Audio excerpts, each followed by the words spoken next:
L'information, c'est pas ça qui corrige. C'est pas vrai. C'est qu'est-ce qu'elle touche à l'intérieur. Ah oui. Qu'est-ce qu'elle vient bouger et permettre de recalculer ou reconstruire. Oui, d'accord.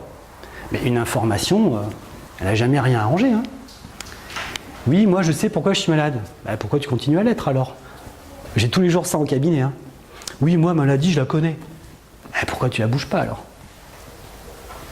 Oui, on m'a dit que ça venait de tel dérèglement énergétique. Ok, pourquoi c'est pas réglé alors?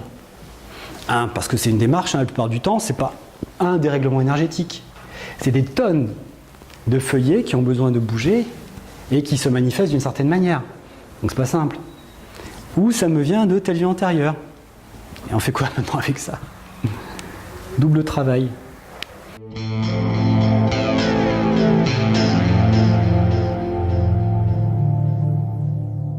C'est mon champ de perception qui me permet d'appréhender le monde à ma manière, je dirais.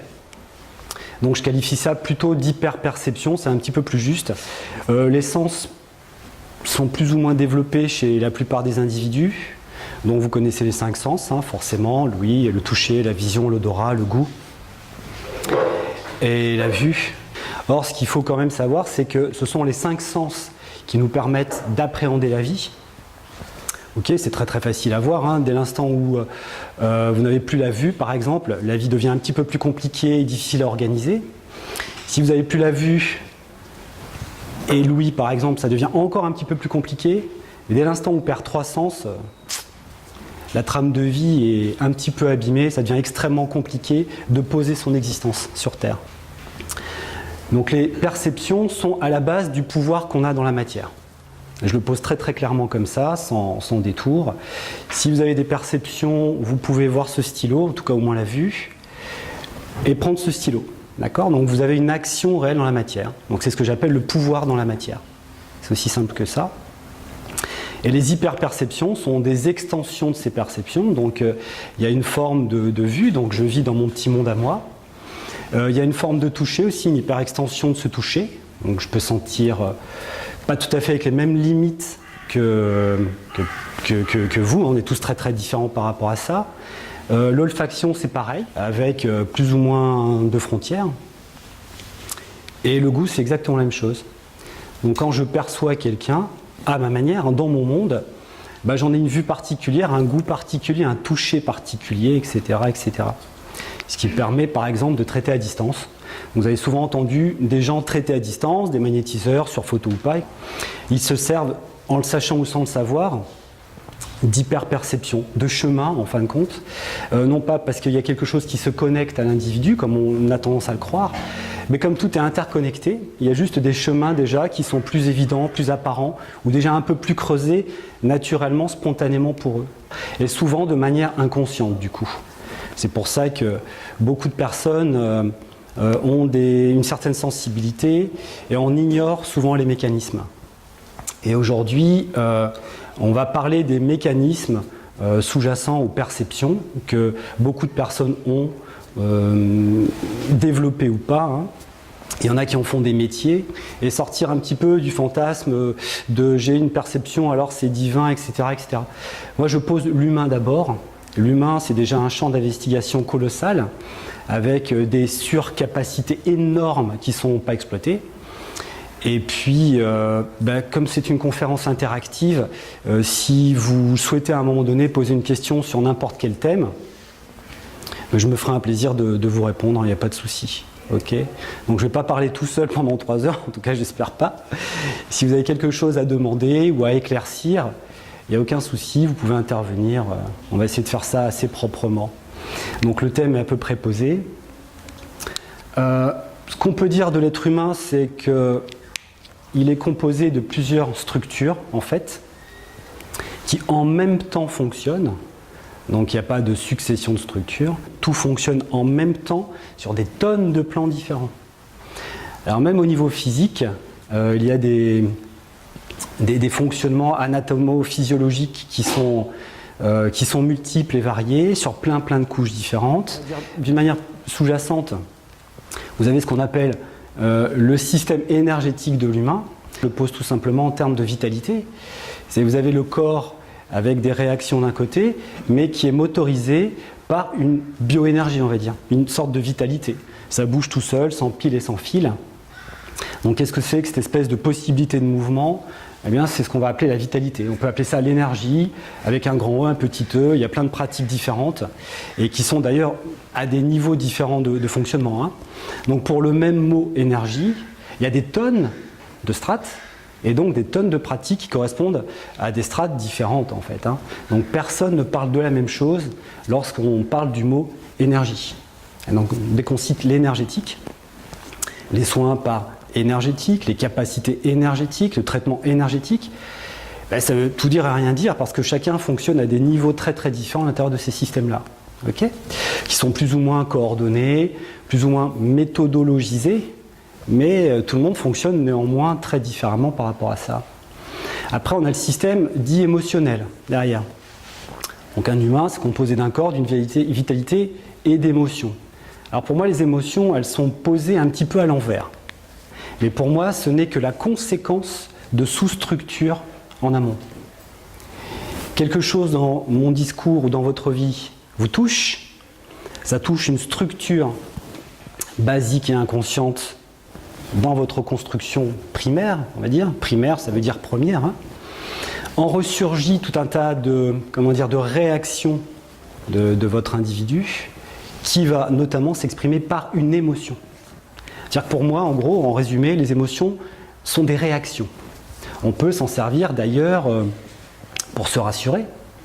Donc quand on rassure quelqu'un, on ne vient pas rassurer une émotion, on vient rassurer une structure qui s'est mise en réaction forte et qui a produit une émotion. Ça va, vous me suivez ? Oui. Voilà. Donc le champ émotionnel, pour moi, c'est quelque chose d'assez particulier, dont on peut se servir pour actionner des choses chez un individu, mais qui va rester très très limité parce que, en fait, l'émotion elle-même n'est que le produit relatif d'un mécanisme sous-jacent. Donc si on connaît le mécanisme qui est en dessous, on va pouvoir activer des choses intéressantes. Si on connaît que l'émotion et si on n'en reste qu'à gérer l'émotion, on ne va pas pouvoir aller très loin dans, aider l'autre ou corriger ce qui est perturbé chez l'autre, parce que l'action va être extrêmement limitée si on ne reste que sur le champ des effets émotionnels. Alors ce qu'on appelle les émotions aujourd'hui, pour moi, ne sont que des effets. Je me répète un petit peu, mais il faut que ça rentre. Et ce qu'on appelle ensuite, pour continuer dans les stratifications de l'être humain, à la louche, le mental. Okay, on entend tous parler du mental comme étant une constitution de l'être humain qui rationalise des choses, etc., etc.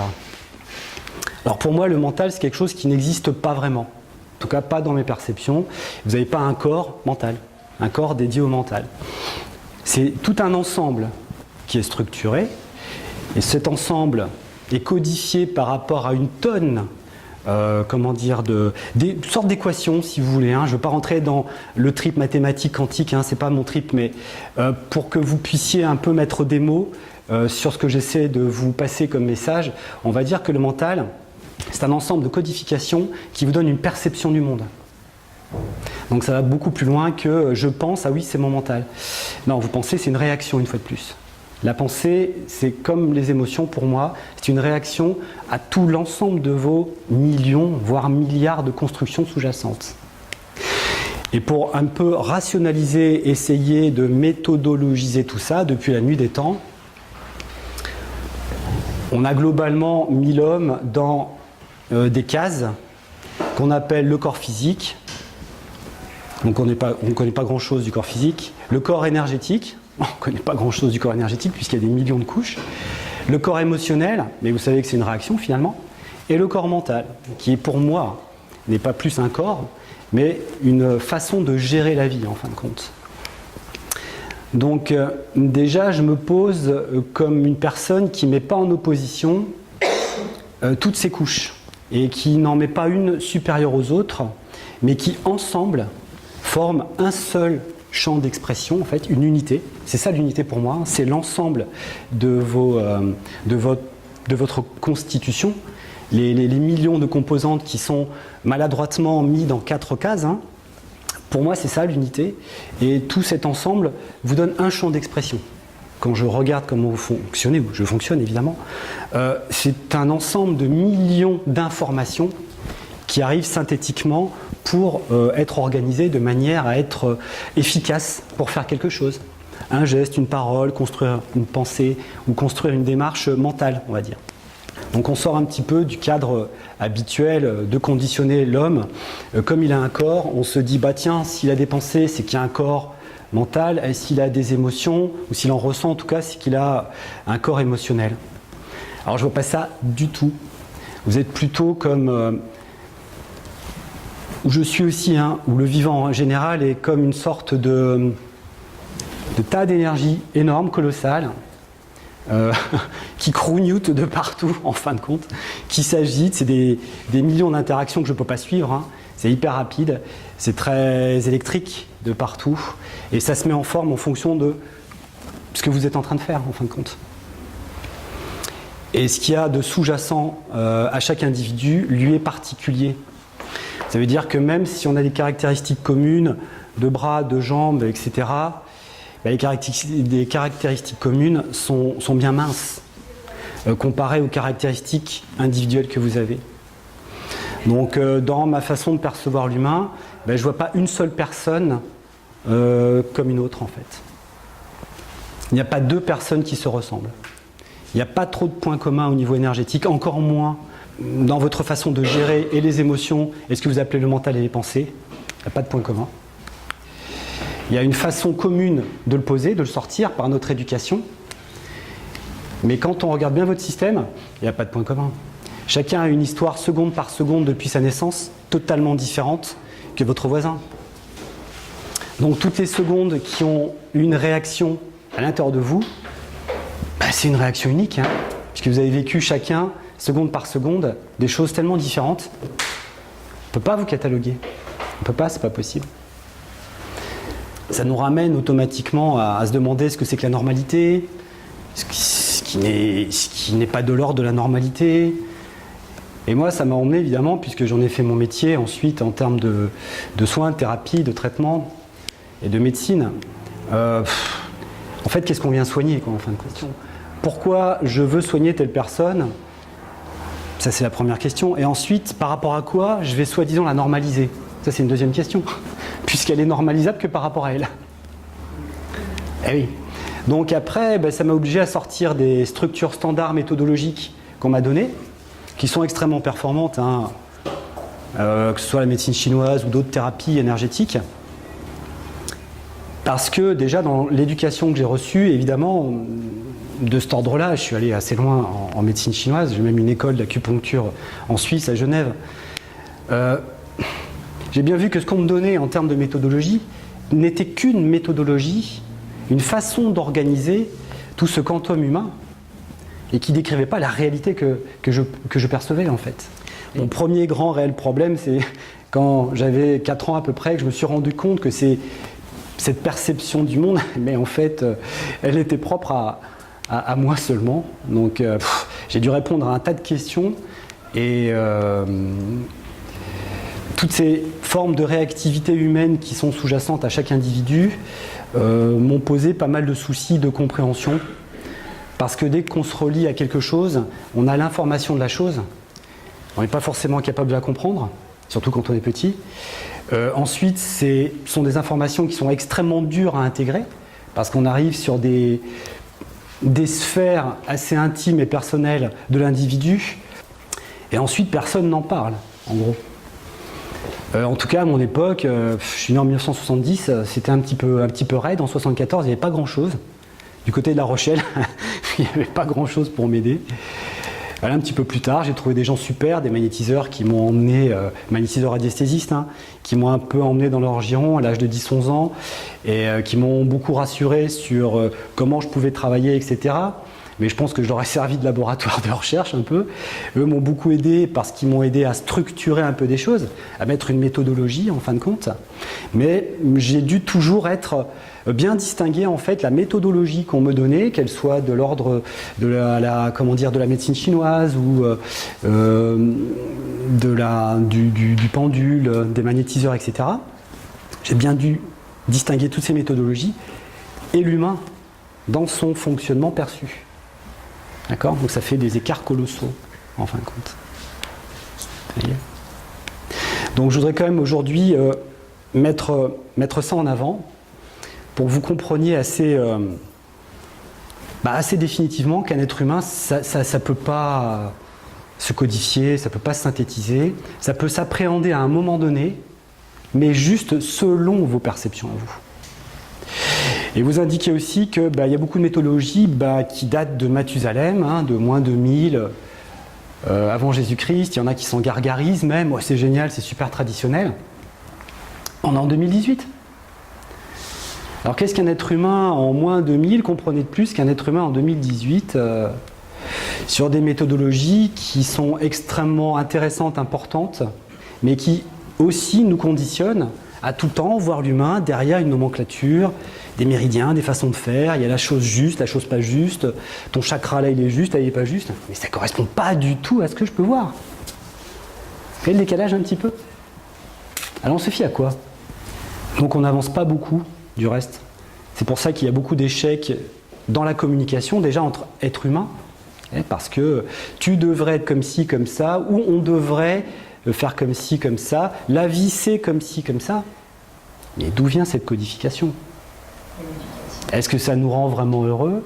Est-ce que Alors ça, c'est des questions auxquelles moi j'ai dû répondre personnellement depuis haut comme ça. J'ai dû me débrouiller. Déjà pour déjà maintenir mon équilibre psychique, je dirais même psychiatrique, il fallait des réponses.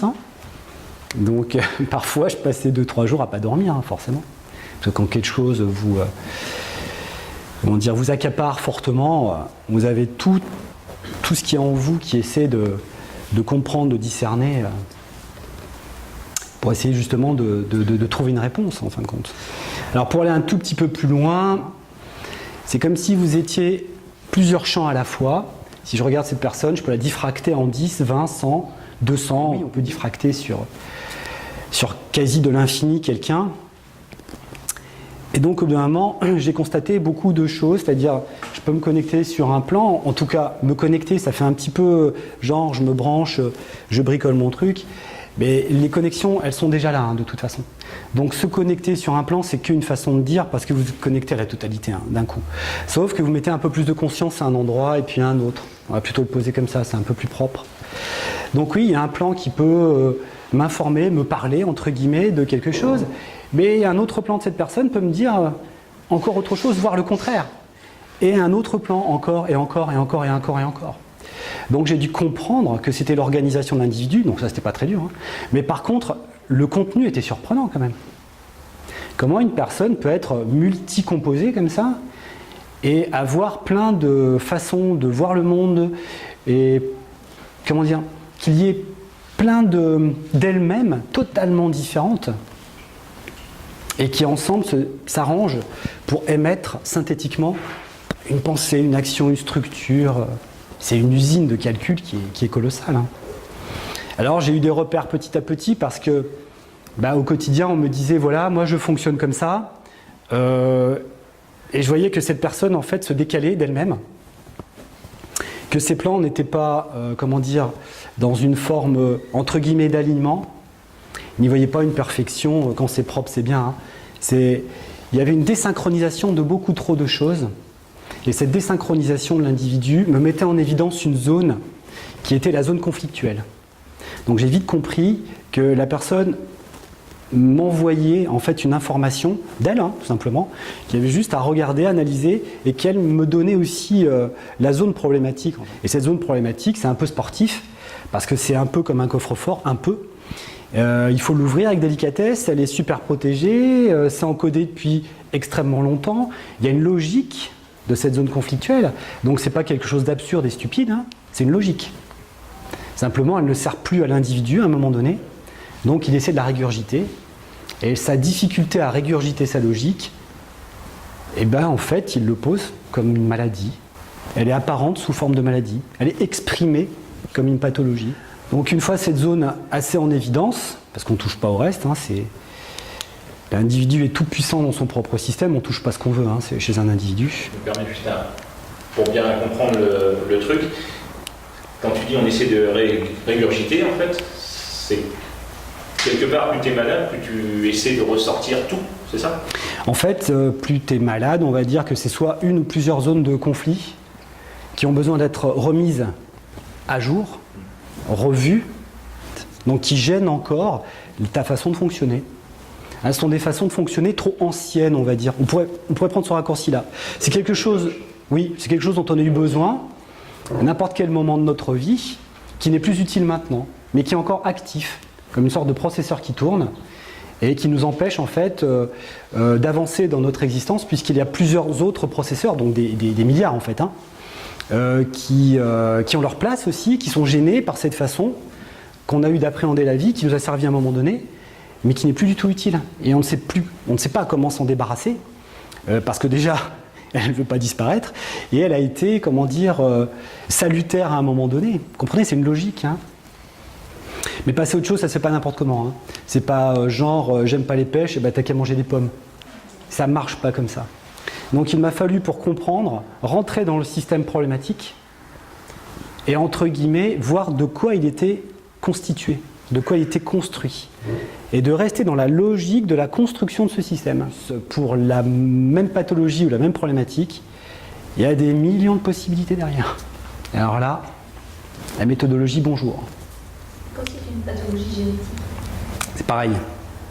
Simplement que la construction, elle date pas de ton existence depuis ta naissance. Elle est emmenée par l'ADN des parents en fin de compte. Parce que l'être humain progresse depuis des milliers d'années, contrairement à ce que plein de personnes nous disent. L'être humain ne fait qu'évoluer, il ne régresse pas. Qu'on soit heureux, malheureux, content de nous, la société, peu importe. Mais ça ne régresse pas, puisque le système humain est extrêmement élaboré pour vivre, survivre, progresser et améliorer son programme. Après, qu'on soit content ou pas content, ça c'est autre chose. Mais la génétique, ou le problème génétique que l'on porte, c'est un problème qui cherche à être résolu depuis très longtemps, par une lignée familiale par exemple, et à un moment donné, il y a des prises en charge tout au long de cette lignée familiale pour essayer de régler ce problème. Voilà. Donc une maladie attire l'attention sur quelque chose à bouger. Ça va jusque-là? Est-ce qu'on on a une évolution sur les différents plans de conscience? Est-ce que ça peut être une structure qu'on a bloquée sur un plan de conscience et qu'en évoluant, il y a un décalage qui se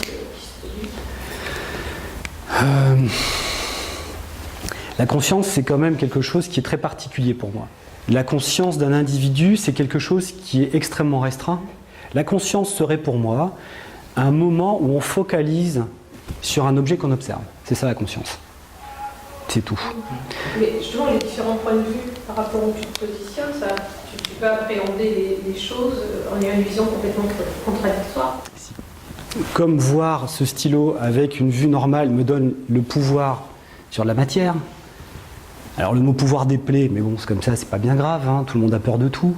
Et bien quand tu peux, entre guillemets, appréhender l'inconscient de l'autre, et tu le vois, tu peux le bouger de la même manière.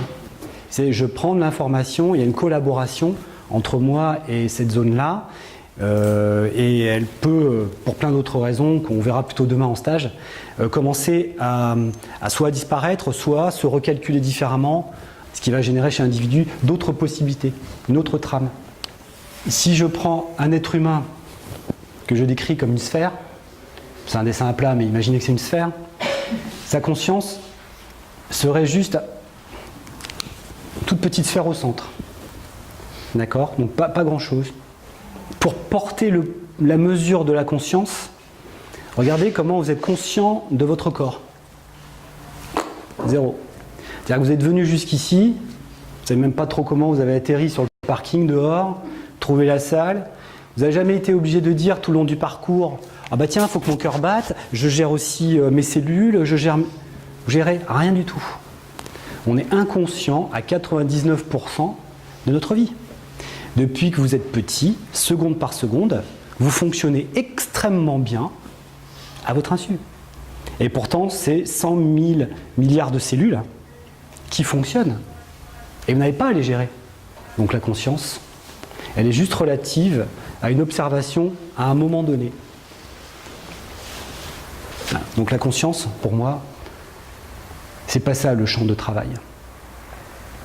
C'est pas je prends conscience d'un problème dont je le connais. Tu prends quoi? Tu prends juste ta capacité. Donc j'ai un phare qui fait 8 watts par exemple. Je prends mon phare de 8 watts. Bah, tu n'éclaireras que ce que tu peux, toi, comprendre dans ton système, c'est tout. Élargir le champ de conscience, c'est quelque chose qui est extrêmement compliqué et qui demande une investigation personnelle régulière, normalement quotidienne, voire pluriquotidienne, et qui ne s'opère pas juste parce qu'on a compris une problématique. Comprendre une problématique, c'est pas prendre conscience du problème. Mais heureusement que tu prends conscience du problème. Tiens, j'ai mal là. Heureusement que tu as un minimum de conscience. Autrement, ton système serait détruit assez rapidement. Mais la plupart des problématiques qu'on a ou des maladies qu'on a, elles sont dans l'inconscient. Ce sont des millions et des millions de programmes qui nous construisent. Alors avoir conscience de ça. Mais par contre, on peut y placer la conscience. On peut faire un focus dessus.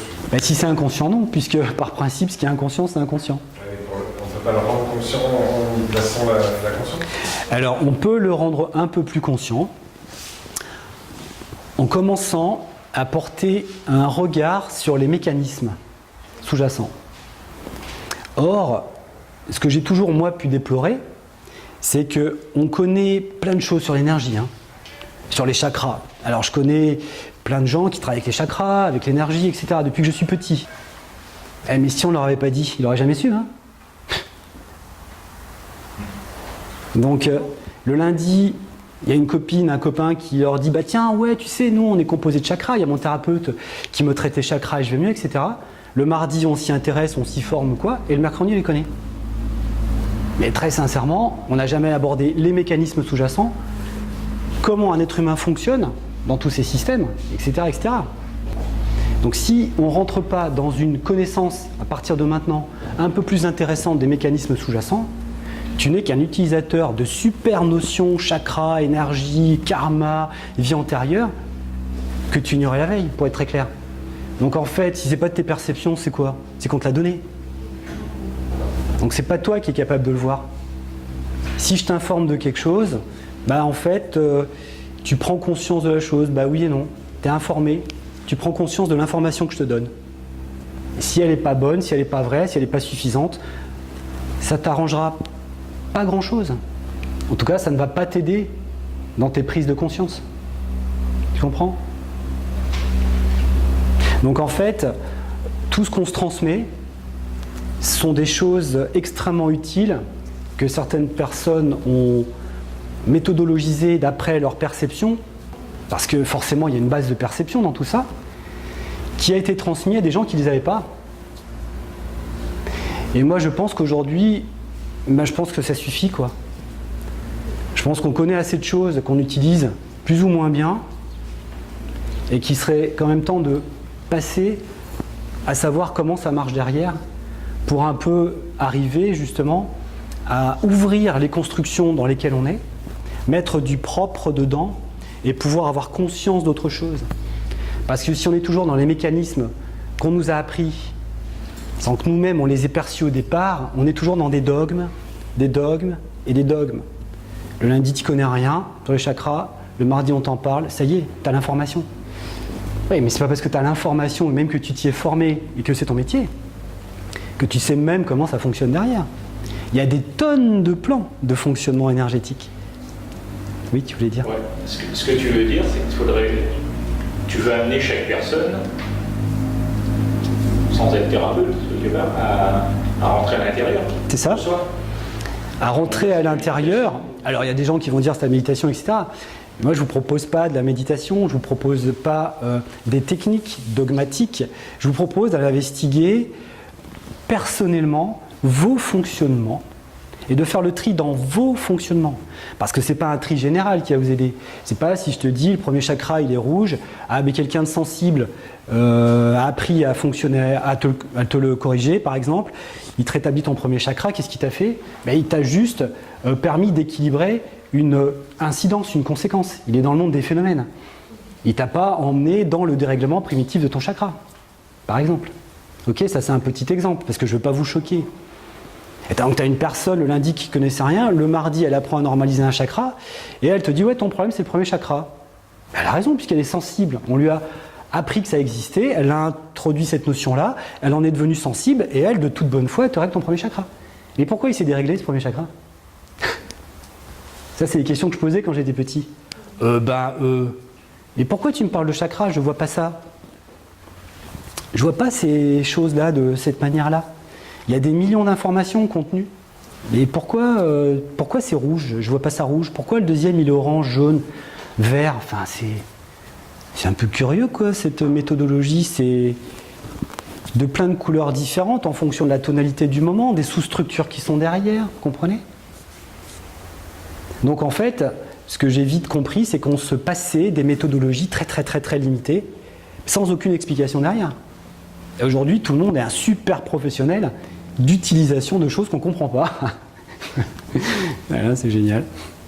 Donc je pense qu'il y a des personnes, en tout cas ce sont les personnes à qui je m'adresse, en tout cas les personnes qui m'intéressent sont des personnes qui ont envie, quel que soit leur bagage, d'aller un peu plus loin pour qu'on puisse collaborer dans la compréhension de ce que c'est que l'humain et d'arrêter de poser des méthodologies tout le temps, qu'on ne comprend pas forcément, enfin de mon point de vue que beaucoup ne comprennent pas du tout, et donc ils sont persuadés que c'est la clé pour avancer, évoluer, machin. Mais une fois que tu as passé 30 ans à régler les chakras de tout le monde, la personne, elle en est où dans sa vie personnelle? Tu ne peux pas confondre l'accompagner avec une méthode qui lui est utile, et puis prétendre d'un coup que les chakras sont les fondations de l'humain, au point en tout cas où tu le décris. En tout cas, pas avec les connaissances qu'ont les gens. Hein. Ok? Ça, c'est pas possible. C'est pas juste un chakra qui est déréglé et qui fout le merdier partout. Et que le thérapeute, il te le bricole, ça va mieux. Ah, ça y est, t'es guéri. Vous rigolez ou quoi? Il y a des millions d'informations là-dedans, des milliards. Alors, il y a un moment où l'humanité n'est pas capable non plus, ou n'a pas été capable non plus, d'avoir une possibilité aussi élaborée que la vôtre, que la mienne, hein, de comprendre des choses. En moins de 2000 avant Jésus-Christ, vous ne savez pas lire, pas écrire pour la plupart. Hein. C'est pas parce qu'il y avait des gens un peu en avance sur leur temps. On va utiliser le mot clairvoyant, hein, qui ont une vision de l'être humain assez puissante, et qu'ils essaient de méthodologiser ça pour aider les gens, qu'on va en rester là quand même. Hein. Donc ce qu'il faut que vous entendiez, en tout cas c'est mon discours, ce qu'on se passe depuis la nuit des temps, d'une manière très populaire, c'est pas grand-chose hein, sur l'être humain. C'est rien. C'est le peu qu'on a pu comprendre sur l'être humain et qui s'est véhiculé au fur et à mesure du temps, parce que c'est tellement simple que ça peut que se véhiculer. Hein. C'est pas bien compliqué hein, d'apprendre 7 chakras, 7 couleurs. D'accord? Alors je vais me faire engueuler par les gens qui me regardent, mais c'est une façon de parler évidemment. Il y a des personnes qui ont un peu plus de bagages et un peu plus de perception que les autres, mais là aussi ça demande à restructurer les perceptions quand même. Hein. Parce que l'être humain a pour particularité d'être une unité spatio-temporelle qui peut se brancher partout, tout le temps. Donc même assis, vous êtes capable de faire des petites connexions dans le futur, genre tiens, ce qu'il me raconte lui, ça va me servir à quoi? Donc déjà vous branchez sur une sorte de futur hypothétique avec, c'est instantané, hein, quand je décris vos processus, ou les miens, hein, et puis en référence avec un passé. Donc vous êtes capable instantanément de vous brancher dans le futur et le passé. Hein. D'accord? Donc l'être humain, pour moi, c'est une unité spatio-temporelle qui fait des branchements de partout. Donc il peut en ramener de l'information utile et inutile. Parce que si vous faites référence à quelque chose qui est douloureux à l'intérieur de vous, mais que vous ne voulez pas voir parce que eh bien, inconsciemment ça vous fait trop souffrir parce que vous allez vous voir comme vous n'avez pas envie de vous voir, parce qu'on est toujours le con de notre propre histoire, hein, quelque part. Mais il y a beaucoup de choses qu'on n'a pas envie de voir en nous, hein, tout simplement. On va trouver dans l'espace et dans le temps une petite combinaison intéressante qu'on peut appeler un karma, une histoire karmique, etc. Qu'on va prendre soit qui est réelle, hein, soit illusoire avec des petits bouts, qu'on va reconstruire avec notre conscience pour être le héros de notre vie. Et là, vous allez tomber sur des fabuleuses vies karmiques qui vont tout vous expliquer et rien du tout, quoi, en fait. Et parce que tu sois malade aujourd'hui à cause d'une vie intérieure, moi ça me fait une belle jambe. Hein. C'est pas ça qui t'arrange de le savoir. L'information, c'est pas ça qui corrige. C'est pas vrai. C'est qu'est-ce qu'elle touche à l'intérieur. Là oui. Qu'est-ce qu'elle vient bouger et permettre de recalculer ou reconstruire. Oui, d'accord. Mais une information, elle n'a jamais rien arrangé. Hein. Oui, moi je sais pourquoi je suis malade. Bah, pourquoi tu continues à l'être alors? J'ai tous les jours ça en cabinet. Hein. Oui, moi maladie, je la connais. Bah, pourquoi tu la bouges pas alors? Oui, on m'a dit que ça venait de tel dérèglement énergétique. Ok, pourquoi c'est pas réglé alors? Parce que c'est une démarche, hein, la plupart du temps, c'est pas un dérèglement énergétique. C'est des tonnes de feuillets qui ont besoin de bouger et qui se manifestent d'une certaine manière. Donc c'est pas simple. Ou ça me vient de telle vie antérieure. Et on fait quoi maintenant avec ça? Double travail. Les vies antérieures, moi j'appelle ça le syndrome du voisin. Ton voisin est un petit peu chiant, tu t'entends pas avec lui, tu as envie de le baffer, lui aussi il a envie de te baffer, et puis tu maugrais, t'es pas bien, et un jour, il y a un thérapeute ou toi, tu fais un rêve, et tu t'aperçois que tu as une vie antérieure avec le voisin. Bah, parce qu'il fallait que tu en trouves une, et tu te dis, ouais, je sais pourquoi il est comme ça le gars. Parce que dans une vie antérieure, on ne pouvait pas s'encadrer déjà. Ok, mais tu le règles comment le problème du coup maintenant? Dans la vie antérieure, on va régresser ou... Non mais c'est quoi ce délire? Donc il y a un petit peu tout et rien. Hein. Non pas qu'on ne puisse pas régresser dans le temps. C'est pas une info, ça s'est pas bien passé au Xe siècle et ça t'a enrayé toute tes vies. Hein. Ça marche pas comme ça. Oui. Vous avez parlé de mécanismes sous-jacents, donc comment aller, dans le côté pratico-pratique, aller les regarder? Il y a un travail à faire en particulier sur plusieurs jours, des semaines, des fois une vie entière. Hein. Mais au moins collaborer en stage pour ça, parce que ce sont des remises en route de vos perceptions sur lesquelles il faut refaire le clair. Et je ne peux pas envoyer une information très générale comme ça, que tout le monde va s'accaparer, avec aucune information très claire vous concernant derrière. Il y a tellement de choses qu'on entend qui sont différentes Oui. De ce que j'en perçois moi, voilà, j'ai eu la méditation bouddhiste, j'ai une autre façon maintenant de pratiquer, ça n'a rien à voir. Et qu'est-ce qu'on met derrière ce mot-là aussi, hein? Qu'est-ce qu'on met derrière ce mot-là, oui. Ça veut dire qu'à un moment donné, je me mets dans mon coin pour explorer autre chose de moi. Oui, mais quoi? Tu peux explorer tout et rien. D'accord? Tu peux y passer des années. Eh oui, c'est ça. Donc ça nécessite plusieurs choses d'explorer un champ de conscience. D'un point de vue pragmatique, il faut réorienter chacune des couches. D'un point de vue pragmatique, c'est ça. Et donc, on prend conscience. La conscience ne suffira pas. Le ressentir. Aller faire vibrer la bonne couche. C'est pas une prise de conscience. Tu peux savoir que dans telle couche, il y a un problème, mais le savoir ne fait pas vibrer suffisamment la couche. Mais ta conscience, elle n'y est pas. La seule façon de la réajuster, c'est de remettre en condition la façon dont vous percevez le monde. Vous comprenez? C'est la seule solution au départ que j'ai pour vous quand on commence jour 1. J'ai plein d'autres solutions, mais il faut qu'on se retrouve dans un petit moment quand même. Hein. Mais jour 1, c'est comment on peut reconditionner vos perceptions pour que vous puissiez aller trouver déjà quelque chose qui soit à peu près potable en termes de zone douloureuse. Déjà, il faut que tu ailles sur la bonne zone. Hein, parce que souvent, tu n'as pas envie d'aller sur la bonne zone. C'est protégé. Tu n'as pas envie de te voir comme tu es. Mais c'est quoi? C'est des défauts? C'est pas des défauts. C'est qu'à un moment donné, tu as eu des façons de concevoir la vie. Tu peux avoir eu des traumatismes.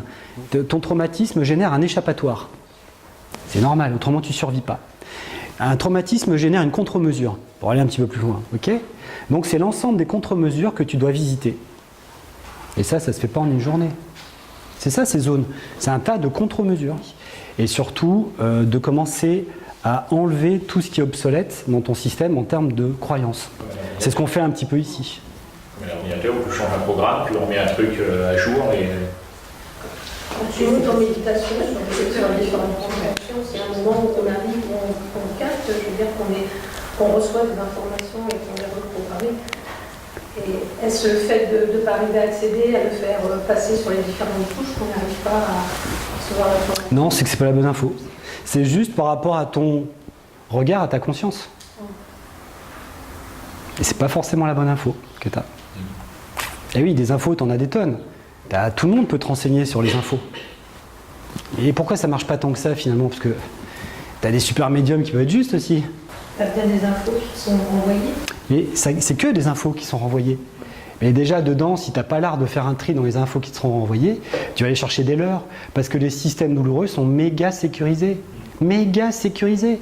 Vous savez très bien, en tant que toubib ou thérapeute, sur des structures de fond extrêmement profondes et qui construisent la fondation même de ton existence.